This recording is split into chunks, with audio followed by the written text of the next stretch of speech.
దేవుని మాట విన్నటువంటి వారుగా ఎవరైతే ఉన్నారో వాళ్ళు ఆశీర్వదించబడినటువంటి వారుగా ఉన్నారు.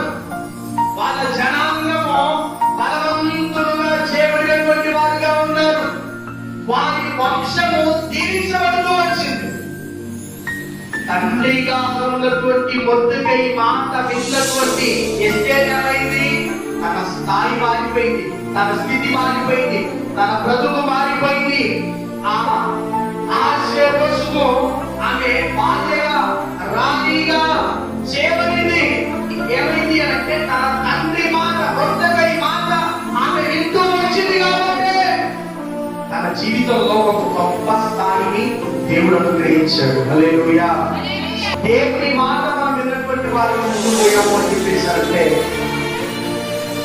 ఇస్సాకు తండ్రి మాట విన్నాడు, అభివృద్ధి పొందాడు, వర్ధిల్లాడు, విస్తరించాడు.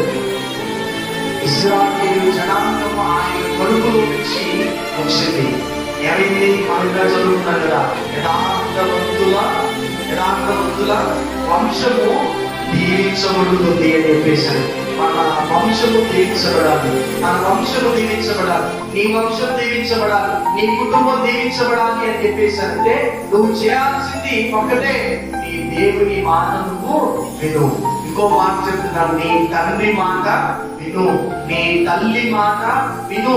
ఒకవేళ నీకు అన్నగా, నీకు పెద్దవాళ్ళుగా, నీకు గార్డియన్ గా ఎవరైతే ఉంటున్నారో వాళ్ళ మాట విను, వాళ్ళ మాట విను. అప్పుడు నీ జీవితంలో అభివృద్ధి, ఆశీర్వాదం ఖచ్చితంగా అనుగ్రహించబడుతుంది. హల్లెలూయా.